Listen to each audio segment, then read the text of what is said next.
Persepsi adalah biang masalah. Percayakah Anda bahwa dalam pelajaran Millionaire Mindset, persepsi merupakan hal nomor satu yang wajib dirubuhkan? Karena disampaikan di sesi awal, inilah pelajaran yang paling banyak menghasilkan resistensi atau perlawanan dari banyak peserta, termasuk saya. Contoh persepsi beberapa orang yang berkomentar seperti ini. Zaman sekarang banyak perempuan matre, lihat lelaki hanya dari ukuran materinya. Dalam Millionaire Mindset, persepsi bukan seperti itu, tapi seperti ini. Hanya lelaki yang kere yang bilang bahwa semua perempuan matre. Anda lihat bedanya kan? Persepsi ini bisa membuat Anda tertohok-tohok, tetapi hati kecil sebenarnya mengiyakan juga. Atau contoh lain persepsi seperti ini. Belagu banget sih ini orang, pakai motor Harley, suaranya menggelegar berisik, gayanya sombong. Sering kita mendengar komentar orang seperti itu, bukan? Akan tetapi sebenarnya pernyataan tersebut merupakan antitesa atau lawan dari sisi konsius pikiran yang menyatakan saya tidak mampu beli motor Harley. Karena itu sebagai pelampiasan keluarlah omongan negatif yang mengutarakan persepsi dari sisi buruknya. Di awal-awal sesi semua diacak-acak begini. Ya, otak kita rasanya seperti dibolak-balik. Ini merupakan suatu hal yang membuat tidak nyaman, tetapi dalam pikiran hati kecil kita rasanya seperti ada yang nyeletuk. Iya juga sih, karena sudah ada kesepakatan di antara sesama peserta dan fasilitator yang mengajarkan bahwa mereka akan menggunakan bahasa langsung. Mau tidak mau persepsi tersinggung, harga diri, gengsi, atau ilmu atau apapun yang dipegang sebagai kebenaran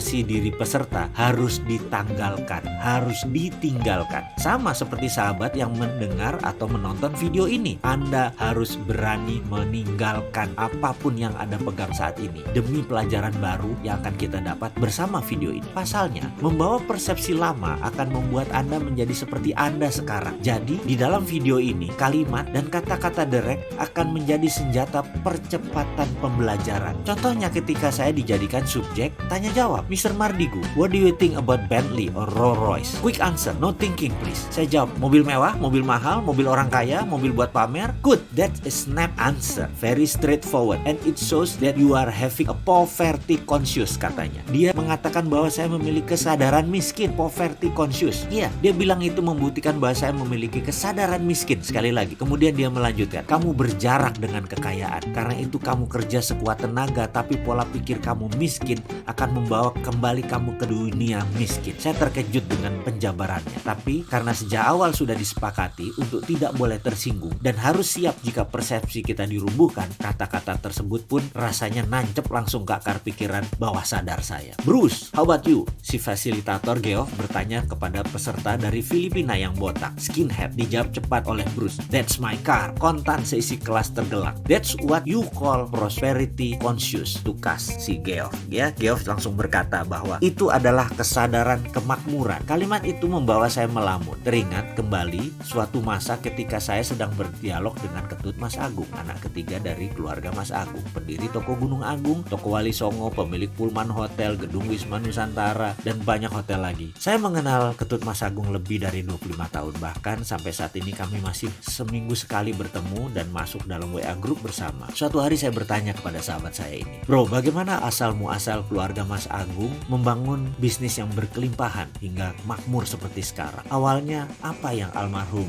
Bapak Mas Agung lakukan? Singkat cerita, beliau mengisahkan bagaimana bapaknya dulu sebagai pegawai bagian sales yang gigih, setiap hari berjualan buku. Namun di hati kecilnya ia selalu berkata bahwa bekerja seperti itu artinya membangun kerajaan orang lain, dan ini ada batasnya. Pemikiran itu pun memenuhi isi kepalanya setiap saat. Dia ingin membuka usahanya sendiri, membangun kerajaannya sendiri. Kemudian ada satu rumah di Jalan Kuitang nomor 10 yang setiap hari selalu ia lewati. Dia selalu menghayal andai dia bisa memiliki rumah itu, kemudian menjadikan tempat untuk memulai usahanya. Rumah itu dimiliki sepasang suami istri warga negara Belanda, dan suatu hari mereka sekeluarga harus meninggalkan Indonesia karena sejak perjanjian Linggarjati ditandatangani, Belanda harus angkat kaki dari Indonesia. Akhirnya keluarga pemilik rumah di Jalan Kuitang pun memasang iklan di koran dengan harga yang sangat murah. Akan tetapi tidak ada peminat. Kemudian mereka memasang informasi di depan rumah dengan harga yang lebih murah lagi. Juga tidak ada yang peminat. Sampai suatu hari sang istri berkata kepada suaminya, "Sayang sekali kita meninggalkan aset di negeri orang seperti ini. Bagaimana kalau kita tawarkan kepada orang yang lewat? Saya perhatikan ada seorang anak muda berwajah oriental setiap hari lewat, dan dari raut mukanya sepertinya dia orang yang berdedikasi, rajin kerja, pandai, siapa tahu dia berminat, Pak." Anak muda yang dimaksud istrinya tak lain adalah Mas Agung. Maka suatu hari ketika Mas Agung lewat, dipanggil dia dan ditawarkan rumah tersebut. Tentu saja tawaran tersebut disambut antusias oleh Mas Agung. Sayangnya, begitu disebut harga, Mas Agung tidak sanggup. Padahal harga tersebut super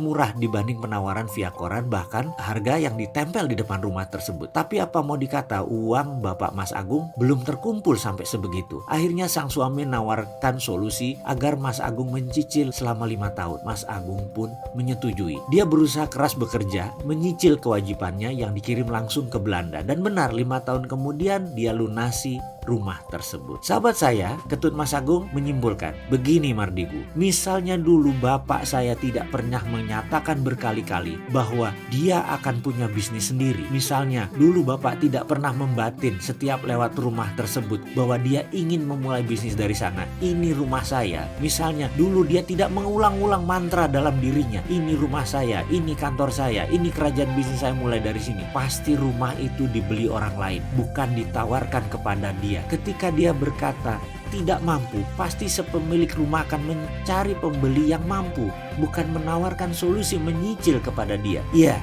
intinya adalah percaya sebelum terjadi, pasti akan terjadi. Dan hal ini rupanya diwariskan kepada ketiga anak-anaknya. Pada saat sesi tanya jawab dengan Geoff tentang persepsi prosperity conscious versus poverty conscious atau kesadaran kemakmuran melawan kesadaran miskin, saya pun nyambung dan saya memperoleh aha experience atau pengalaman yang membuat dalam hati saya berkomentar, aha, saya ngerti sekarang bahwa prosperity conscious itu harus ditanamkan jauh-jauh hari dan semuanya pasti terjadi.